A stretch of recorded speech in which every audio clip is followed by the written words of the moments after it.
तर hi hello नमस्कार माझ्या गोड ताईंचं आणि काका काकूंचं स्वागत आहे आजच्या ब्लॉगमध्ये।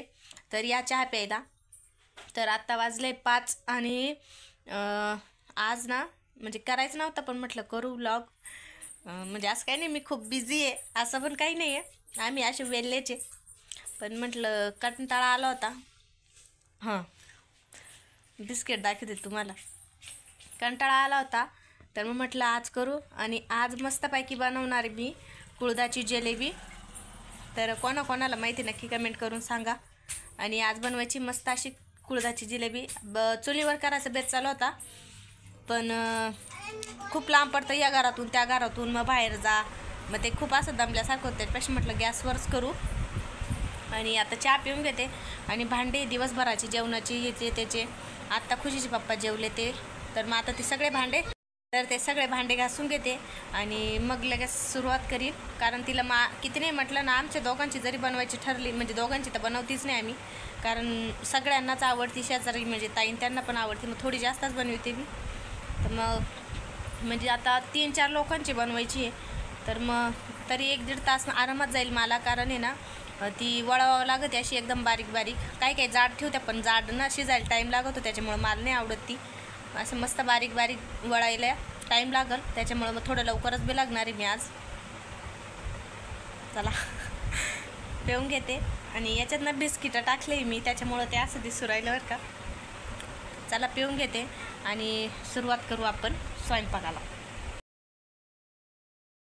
तर इथे ना आता आपल्या चवीनुसार आपल्या जिभेला किती तिखट आवडतं त्या हिशोबाने मिरच्या घ्यायच्या आहे बरं का। तर आम्हाला आता बऱ्यापैकी तिखट आवडतं त्याच्यामुळे मग मी थोड्याशा मिरच्या जास्त घेतल्या आहे। आणि लसूण म्हणजे आवडत नाही मला तसा, पण जिलेबीमध्ये ना त्याचा लसणाचा फ्लेवर खूप छान येतो, त्यामुळं मग लसूण घेतला आणि जिरं घेतलं। त्यानंतर काय करायचं आहे, मिक्सरच्या भांड्यामध्ये मिरच्या टाकून घ्यायच्या आहे आणि त्या थोड्याशा फिरून घ्यायच्या आहे। लसूण लगेच नाही टाकायचं आहे बरं का, का बरं नाही टाकायचं ते मला नाही माहिती, पण लगेच नाही टाकायच्या, थोड्याशा मिरच्या आधी दळून घ्यायच्या आणि त्यानंतर मग त्याच्यामध्ये लसूण जिरं टाकायचं आणि व्यवस्थित मस्त बारीक एकदम पेस्ट करून घ्यायची पाणी टाकून थोडंसं। आणि त्यानंतर आहे ना म्हणजे एक चिकन अशी एकदम बारीक अशी पेस्ट तयार होती आणि त्या मिरच्याच्या ज्या बिया आहे ना त्या हाताला लागती नाही, म्हणजे खाताना पण असं दाताखाली येत नाही, मग त्याच्यामुळं मग थोडंसं पाणी टाकून थोडं बारीक असं पेस्ट तयार करून घ्यायची आहे। तर आता इथं मी टाकते जिरं,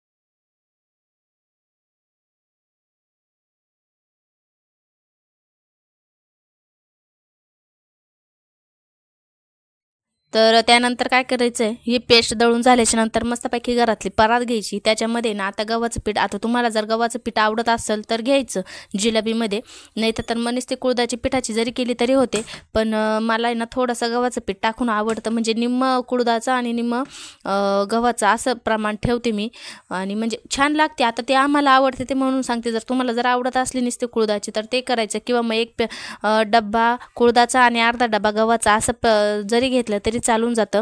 तर आता मी एक डबा जो आहे गव्हाचं पीठ आणि एक डबा कुळदाचं पीठ असं समप्रमाणामध्ये चाळून घेणार आहे। आणि त्यानंतर आहे ना म्हणजे चाळून घेतल्यावर एवढंच होतं की जर कुळदाच्या पिठामध्ये थोडंफार कोंडा वगैरे जर असलं तर तो निघून जातो, बाकी नाही चाळलं तरी काही फरक पडत नाही, पण मग घ्या चाळून। आणि त्यानंतर आहे ना बघा इथे आता माझं पीठ जे आहे ते चाळून होतंच आलं आहे। त्यानंतर काय करायचं आहे, आता मीठ आहे ना या पिठाच्या चवीनुसार टाकायचं आहे, कारण आपल्याला जी आपण रस्सी करणार आहेत त्याच्यामध्ये सुद्धा मीठ टाकायचं आहे। तर त्याच्यामुळे मग इथे ना अंदाजीनुसारच टाका, तुमच्या बुद्धीला जितकं वाटेल तेवढं मीठ टाका याच्यामध्ये। तर इथे मी ना पिठाच्या अनुसार म्हणजे पिठाच्या हिशोबाने मीठ टाकून घेतलं आहे। आणि आता ही जी पेस्ट केली ना तर ती अर्धीच याच्यामध्ये टाकायची आहे आणि अर्धी तशीच ठेवायची, आपल्याला रशीसुद्धा बनवायची आहे। तर त्याच्यामुळे मग अर्धी पेस्ट जी आहे ती टाकून घेणार आहे आणि चांगले भांडं धुवून घ्यायचे, कारण नंतर आपल्यालाच घसणे, त्याच्यामुळे इथं धुतलेलं बरं। तर हे बघा अर्धी पेस्ट मी इथं टाकून घेतली आणि अर्धी मिक्सरमधून म्हणजे मिक्सरच्या भांड्यामधून घेणार आहे आणि इतके जी आहे ती ठेवली आहे. तर आता आहे ना जास्त जर मिरच्या तिखट असल्या तर तुम्ही हातामध्ये ना ग्लव्ज वगैरे काहीतरी घाला. कसं आहे तुम्हाला सवय नसेल नाही का, आम्हाला सवय आहे त्याच्यामुळं आम्ही घालणार नाही. म्हणजे काय एवढ्या मिरच्या तिखट नव्हत्या त्यामुळं म्हटलं घेऊ मळू आणि नंतर व्यवस्थित हात धुवून टाकल्यावर निघून जातो तिखटपणा पण.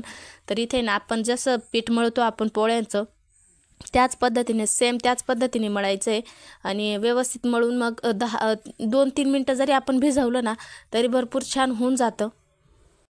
आणि जिलेबीचा व्हिडिओ जो आहे तो मी आधी पण एक टाकला आहे, भरपूर आधी टाकला आहे वाटतं तो. तर तो नसेल कोणी बघितला तर तो पण जाऊन बघा. प्रोसेस सेम आहे पण बघा जर तुम्हाला टाईम असला तर. तर इथे ना आज स्वयंपाकाला काही नव्हतं त्याच्यामुळे मी म्हटलं करू जिलेबी, कारण भरपूर दिवसांची जी आहे ती केलेली नव्हती. आणि जिलेबीचं जेवण जर म्हटलं ना इकडे गावाकडं तर खूप म्हणजे त्याच्या पुढं 5 पक्वानं जरी असले ना तरी त्याला कोणी हात लावणार नाही जिलेबी पुढे. इतकी म्हणजे टेस्टी लागते आणि म्हणजे छान पण भरपूर झाली होती कारण खूप घाईघाई केली होती मी आणि बऱ्याच जणांना आवडली. तर म्हणजे बऱ्याच जणांना काही कोणी गाव नव्हतं जेवायला. मिस्टरांसोबत एक म्हणजे गावातले बाबा होते ते आलेले होते. तर त्यांनाही खूप आवडली होती आणि खुशीच्या काकांनाही खूप आवडली होती. तर आता इथे ना तेल तापून घ्यायचं आहे. पीठ आता भिजत ठेवलं आहे मी थोड्या वेळ आणि जोपर्यंत याला फोडणी देते तोपर्यंतच. तर इथे ना आता तेल तापून घेतलं मस्त. त्याच्यामध्ये तो मिरचीचा जी पेस्ट होती ती टाकून व्यवस्थित भाजून घेतली आणि त्यामध्ये 2 तांबे मी पाणी टाकलं आहे कारण जिलेबी जी आहे ती शिजायला जास्त टाईम लागतो त्याच्यामुळे मग थोडीशी म्हणजे रस्सी पण पाहिजे आम्हाला. तर त्यामुळे मी 2 तांबे इतकं पाणी टाकलं आहे आणि आता त्याला जोपर्यंत उकळ फुटू राहिली तोपर्यंत आता मी जिलेबी जी आहे ती वळून घेणार आहे. आता बरेचसे जण जे आहे ना त्यांना जाड आवडते पण मला आहे ना नाही आवडत जाड, कारण ती शिजायला खूप टाईम घेते आणि त्याशिवाय म्हणजे व्यवस्थित नाही दिसत ती. तर त्याच्यामुळे मी एकदम बारीक बारीक अशी वळून घेते आणि शिजायला जिडे 1 तास लागतो ना तिडं अर्ध्या तासात ही जिलेबी शिजून जाते बारीक वळल्याच्या नंतर. तर हे बघा दाखवल्याप्रमाणे अशी मी म्हणजे इतकी बारीक जी आहे ती वळत असते आणि आता अशाच प्रकारे सगळी जिलेबी ना मी वळून घेणार आहे. तर हे बघा इतकी म्हणजे या साईजची जी आहे ती वळणार आहे. तर चला व्हिडिओ पूर्ण बघा आणि कसा वाटतो कसा नाही नक्की कमेंट करून सांगा.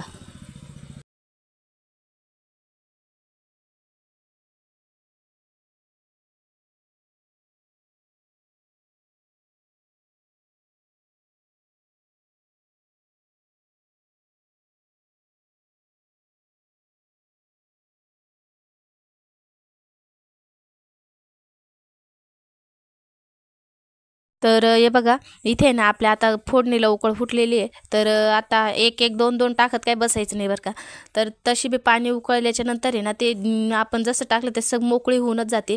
त्याच्यापेक्षा ना टाईमपास काय जास्त करायचं नाही, धरायची नाही एवढी बी टाकून द्यायची आहे. बघा आता मी तुम्हाला दाखवलं शेवट, मी आता धरली तशी टाकून दिली आहे, एक एक काही टाकत बसलेले नाही कारण टाईमपास करण्यात काय अर्थ आहे नाही का. तर त्याच्यामुळं टाकून द्यायची आणि जेव्हा या पाण्याला उकळ फुटेल ना तेव्हा आपोआप सगळी जिलेबी जी आहे ती मोकळी होऊन जाते. तर हे बघा माझे ना आता वळून झाली आहे आणि आत्ता आहे ना थोडंसं पीठ आहे ना म्हणजे एक अगदी छोटासा गोळा जो आहे तो घ्यायचा आहे आणि मळलेलाच घ्यायचा आहे बरं का. आणि आता याच्यामध्ये काय करायचं आहे थोडंसं पाणी टाकायचं आणि त्याचं व्यवस्थित पूर्ण असं हा जो पिठाचा गोळा आहे ना तो पूर्ण पाण्यामध्ये वितळून टाकायचा आहे. त्याने होतं काय तर आपली जी ग्रेव्ही आहे जिलेबीची ती थोडीशी थिक येते आणि म्हणजे दिसायला पण छान दिसते, असं एकदम पाणी पाणी पण नाही दिसत. आणि करून बघा तुम्ही जर ट्राय नसेल करत तर ही ट्रिक खूप छान जिलेबी लागते. त्याची ग्रेव्ही थोडीशी अशी घट्ट येते आणि वेगळीच टेस्ट लागते. तुम्ही जर नसेल करत तर करून बघा. तर आता इथे जिलेबी जी आहे ती माझी झाली आहे आणि आता एवढी जर म्हणजे या पिठाची ना असं पाणी करून टाकल्याच्या नंतर 15-20 मिनटं आहे ना मी शिजून देणार आहे एकदम जोरात गॅसवर. कारण म्हणजे जितकी ही जिलेबी शिजते ना म्हणजे चॉकलेटी कलर येईपर्यंत शिजवायचं, अगदी छान लागते अशी खरपूस शिजल्यावर. तर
तर इथे आपली जिलेबी हे बघा शिजली आहे, म्हणजे पूर्ण शिजली आहे. किती छान दिसते बघा डोळ्याला, म्हणजे आत्ता बघितल्यावर सुद्धा म्हणजे माझ्या तोंडाला पाणी आलं. आणि अक्षरशः इतकी कढाई भरून केली होती तरी काहीच राहिली नाही. म्हणजे विचार केला होता मी सकाळी शिळी जी राहते ना जिलेबी ती गरम करून खाईल, पण राहिलीच नाही काही. पण चांगली गोष्ट आहे, काही उरली नाही, आवडली सगळ्यांना. आणि आता इथे ना मिस्टरांना ताट करून देत होते मी. तर जिलेबी जी कहाणीची ट्रिक आहे ना ती जिलेबी आणि बाजरीच्या भाकरी आणि कांदा एकच नंबर लागते. पण आता काय करणार आहे, बाजरीचं पीठही नव्हतं आणि मला येतही नाही, त्याच्यामुळे म्हटलं आपल्या पोळ्यांबरोबरच सही. तर हे बघा अशा प्रकारे मस्त हाताने फोडला कांदा आणि मस्तपैकी पोळ्या आणि मिस्टरांना सर्व केलं आहे. तर तुम्ही ऐका त्यांचं. आता बघा कसे तिघं बाप लेक जेवायला बसले. तर आता आहे ना माय लेक बसले जेवायला. श्री काय खातो? जेवण करी जीवित नाही बाप्पा द्यावा द्यावा असं असं द्यावा द्यावा द्यावा द्यावा का द्यावा तावून केलं पण